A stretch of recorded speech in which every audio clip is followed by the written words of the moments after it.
Now, it's interesting, too, like, all right, I mentioned earlier, Phantasmal Image showing up in Legacy. Timely Reinforcements in Michael's sideboard showing up in Legacy. We had Go for the Throat. Very, very good card in Standard and Legacy. We're seeing a lot of Standard and very recently printed Standard cards showing up in Legacy. Surgical Extraction. Right. You know, like Phyrexian Metamorph, as I mentioned. So a lot of these recently printed cards showing up in Legacy, and we have a new set, a new big set coming out in just 6 weeks. September 30th is the release date of Innistrad.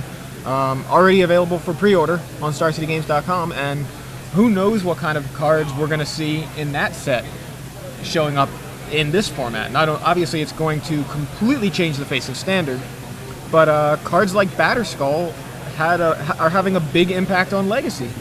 Batterskull, Phyrexian Metamorph. I mean, that was 2 sets ago, and Reinforcements and Phantasmal Image are, just this most recent set. So, very, very interesting how much these new cards are affecting Legacy, and it's kind of speaks to, I guess, some level of power creep.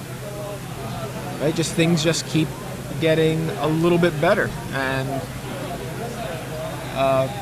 more and more older formats are being affected by recent sets. One of the things I'm kind of curious about is if we're going to see anything from the newly released, what are we going to call it? Commander set, right? Right. And whether any of those cards are actually going to end up joining the Legacy team as like cards that are actually good. Yeah, there was talk early about was it Edric, I believe, is the elf that allowed. He's a green and blue and 1 that every time I guess it's whenever a creature does damage to your opponent, you draw a card. So there was talk of that being played as a Green Sun Zenith target in some decks, like Bant decks, potentially like something like No Bant to have available. Also, you could put it in No Rug as well. Also, Elf decks could capitalize on that just as an extra way to draw more cards in Elf combo decks. So that was one. I know Flusterstorm was a card that has already seen a little bit of play. Absolutely, and I think I'm pretty sure a lot of that's about the Hive Mind decks doing well. Flusterstorm helps fight the Hive Mind combo, I think. I'm actually also curious if Chaos Warp is a card that actually will end up making any play. Yeah, that's one, and then there's for those of you who don't know what Flusterstorm is, because not everyone pays attention to strange sets like Commander. Right. Commander was released and it was tournament legal, but not legal in Standard or Extended, but only legal in the Eternal formats. Flusterstorm, blue, instant, counter target spell or instant or sorcery spell unless its controller plays 1 storm. Yeah. So. And then Chaos Warp is red 2 instant. The owner of target permanent shuffles it into his or her library, then reveals the top card of his or her library. If it's a permanent, they put it into the battlefield. So what you can do is you can use Chaos Warp to basically get rid of any permanent, right, and then they get a random permanent from their deck. Yeah. Now, meanwhile, it might not be a permanent if they don't have a permanent revealed. If the top card is Counterspell, it does nothing. Yeah. Turn 1 for Paul Fenton after sideboard. Turn 1 Thoughtseize. And that reveals 5 lands, Stoneforge Mystic and Dark Blast. Buy Stoneforge Mystic, yeah. I assume you're taking the Mystic. Taking a Dark Blast doesn't seem to get you anywhere. And that's really kind of an interesting keep there from Michael, especially on the play, knowing his opponent has access to Thoughtseize, because I wonder if he was completely relying on that Stoneforge Mystic to resolve to get him into the game. Apparently another card that actually has seen some play in Legacy is Scavenging Ooze. That was the next one I was going to mention. A not $1,200 version of Underground Sea from Michael Caffery. A much more conventionally priced one. Tide Hollow Sculler comes down for Paul Fenton. Michael wants to read it so he can understand exactly how this is going to work. It's very much like an O-ring for a card in your hand. You can... yeah, that's a great way to put it. O-ring a card in your hand. Yeah, you take it, and once the sculler dies, you get it back. So he drew an Umezawa's Jite on turn 1. Paul knew Michael had the Dark Blast, so assuming he played that sculler in an attempt to possibly take the Dark Blast, which seems like not that great of an idea, considering Michael could just Dark Blast the sculler, make it a 1/1, and that way it's not available for him to take. There it goes. Goodbye, Dark Blast. So yeah, taking the Dark Blast. I'm kind of surprised Michael didn't. Well, I guess he just figured I'm either losing the Jite or the Dark Blast. I guess I'd rather lose the Dark Blast. Wasteland on the Tundra. Yeah, it's interesting. Michael basically had the choice to force Paul to take the Jite. Right. So instead, he obviously wanted him to take the Dark Blast. Dark Confidant. Get Spell Snare off the top. Wow. Michael's drawing live. Swamp. Jite, go.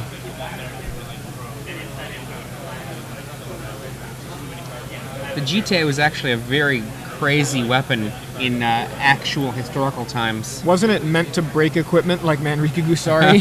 It was actually usually meant to tangle up your body a bit, and it might be used on things like your nostrils, like literally your nostrils and your hands. Seems pretty brutal, just like it is in Magic. Lots of land in both players' hands. Third land from Paul Fenton. Paul swings on in with the Tide Hollow Sculler. Yeah, the Sculler's doing some work. Says go. Now, as much as I said something about Michael being able to force Paul to take the Jite, Paul clearly, I mean, he had his eye on taking that Dark Blast. Says go. Paul draws. Swords to Plowshares, a land, and I think maybe a Hymn to Torok? I'm not sure. Attack for another 2.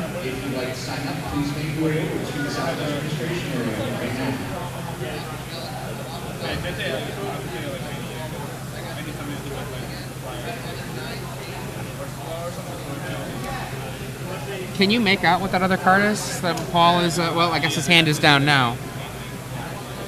It's a double fetch for Michael Caffery. Maybe even a triple fetch. Probably just a double, leaving himself with a fetch land so that if he draws a Brainstorm, he'll still have a fetch. Yeah. But he's trying to thin out his deck here. Oh, no, he goes all in. All of those cards away. Must have a reason. Is it, he's got 4 mana. Is it Jace? Does he go 4 mana Jace bounce? I don't think he's drawn a card yet, is the thing. Oh, did he not have, is it possible he doesn't have Jace in hand? I think this is end of turn. Okay.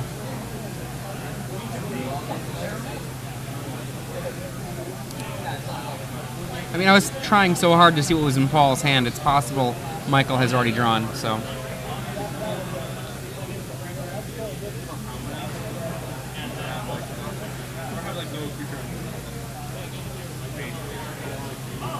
Yeah, he has drawn. I was paying attention to Paul's hand, so I didn't see. And so, sack, Jace the Mind Sculptor. It resolves. Jace for the Brainstorm. Yeah, Jace bounce doesn't seem so exciting. You get a Dark Blast back that you are just going to lose if he just replays the, force him to replay the Sculler and he's just going to take the Dark Blast, or something better that may be in your hand. So, at this point, Jace is out of Sculler range at this point with 3 counters on him. Back to Paul. Lightning Bolt. Mental misstep thrown onto the table. So, no, thank you. No. I know Paul has swords. Is that another Tide Hollow Sculler? I'm not entirely sure. I think yes, that's a Tide Hollow Sculler.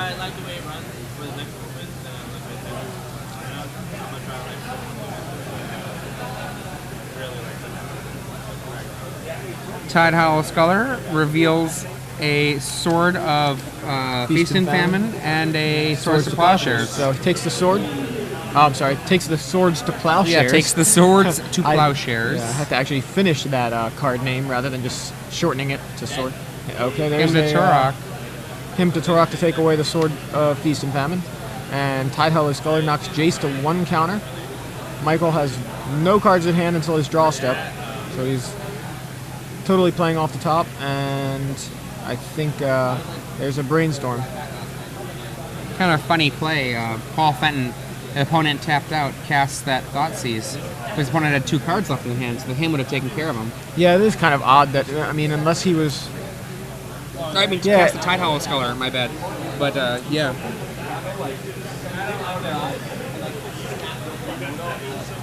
It's almost... Yeah, it's like if he would have just hymned him, the Tide Hollow Sculler would have just been a 2/2. I guess it doesn't really matter.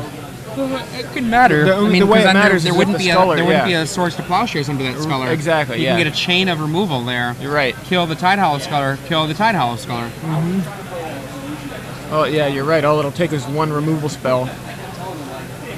Interestingly, he could have bounced the Sculler, swords the other Sculler, and had the Dark Blast in hand.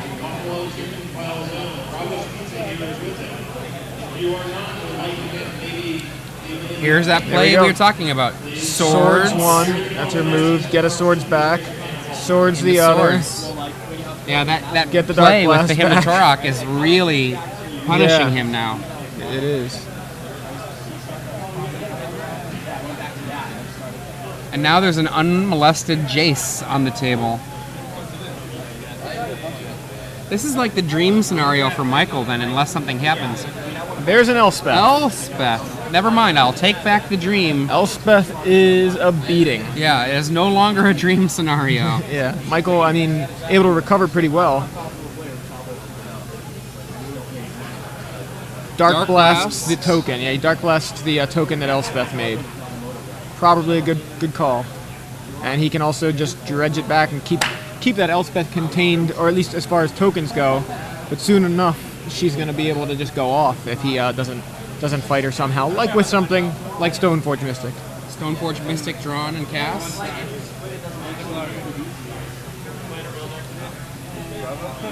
He's already got Umezawa's Jite there. There's a Batterskull.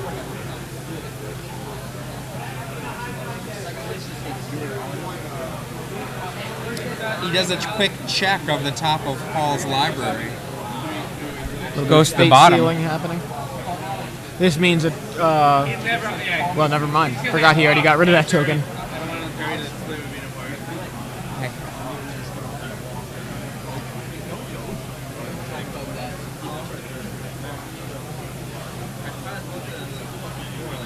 Equips the Umezawa's Jite to Stoneforge Mystic.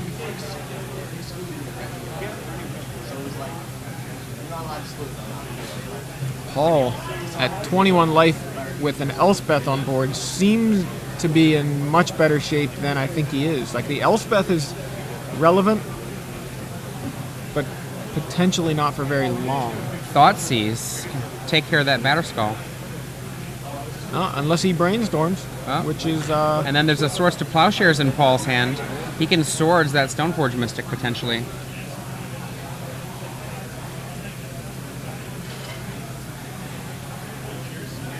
Yeah, he was tapped out. He couldn't brainstorm to protect that Batterskull, I forgot. There it goes. Swords the Stoneforge Mystic.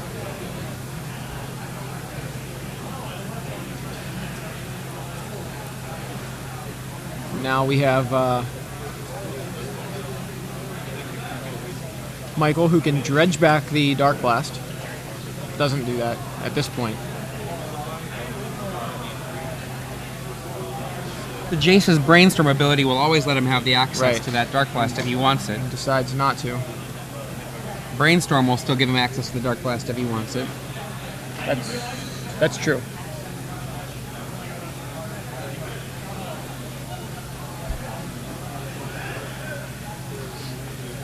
Plays a Wasteland. Says go.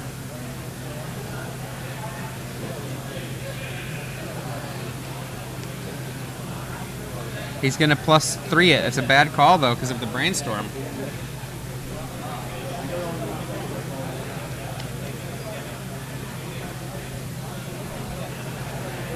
So that, going to put Elspeth up to 7.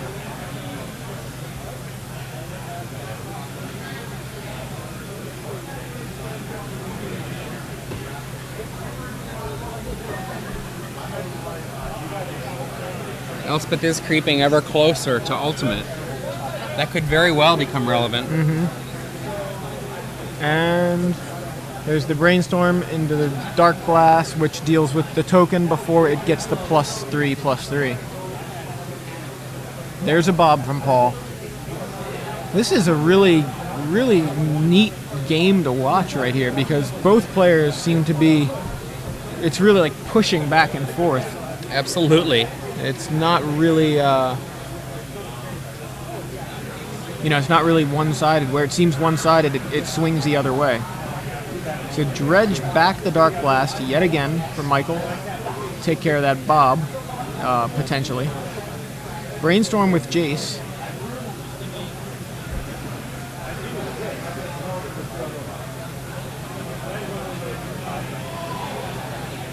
Trying to decide where to put back. Looks like he's got 3 cards, choosing between those 3.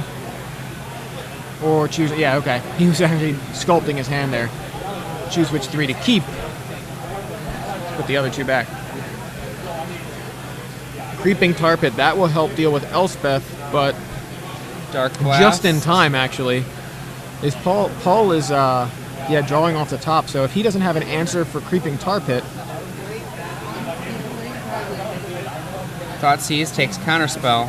Okay. So here, Elspeth makes a token, goes to 8 counters. And now it's going to see Creeping Tar Pit plus Umezawa's Jite. Just, I think, taking the game over finally. Finally, I mean, this was really... It's so much pushing back and forth. Now, one of the key moments was that Himatorak turn. It was. Those Tide Hollow Scullers really... He wouldn't have been able to wipe out those Scullers the way he did.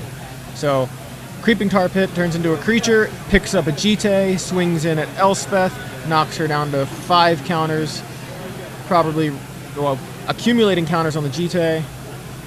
Michael, of course, happy to just leave those counters there for now and leave the token there for now.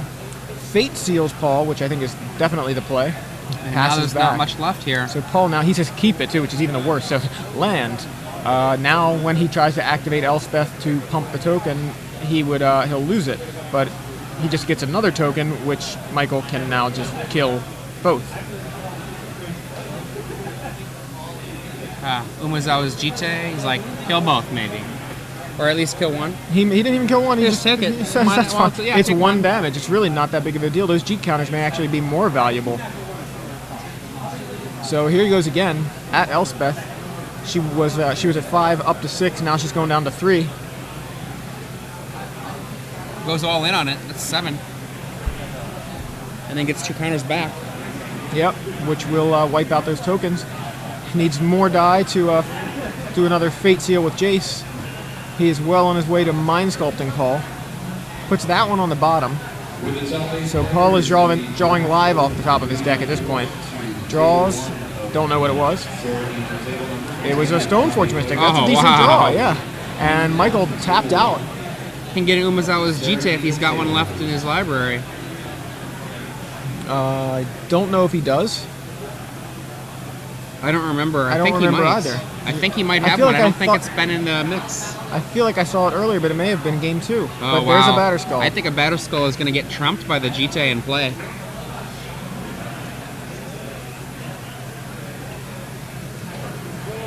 Yeah, he chooses Batterskull and is thinking about it.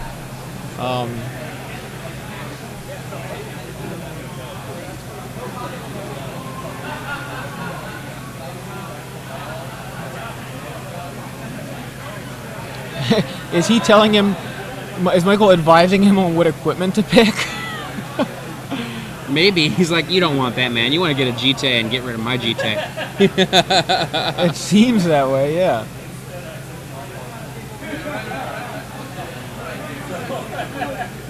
Michael's tapped out. I mean, if that's pretty much what he said, that's pretty ridiculous. That's a very nice thing for him to do. So now he casts Umezawa's Jite on the stack. Michael kills off 2 tokens before the Jite resolves. So Jite fight, both now in the graveyard. We've got a Stoneforge Mystic, just basically a Squire at this point, unless Paul top decks equipment. I've always felt that it's possible that Tetsuo Umezawa is the Umezawa that is being referred to in Umezawa's Jite. I mean, not Toshiro Umezawa. Could have been both. Could be passed down.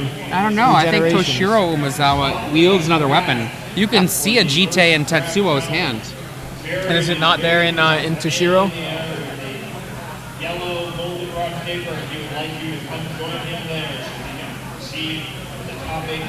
I'm pretty sure Toshiro's holding something that looks like a Jite as well. That's no Jite. No? It's a sword. No, it does It's look like cleaning a sword, bloody too. sword. He's got the Jite in his belt. I'm pretty sure he had the Jite in the storyline, although I don't remember totally clearly. I did read those books, though. Jace is activated. Diabolic Edict taking care of Stoneforge Mystic goes on the table. Paul Fenton draws a card, lays a land, says go, There and it is. says never mind, that's it. Mind sculpted. Mind sculptured. The blue is better than the Team Italia version. You be quiet, you I told you darn Team guy. Italia needs more blue. Lightning bolt for life. I like a bolt, but I like an eye.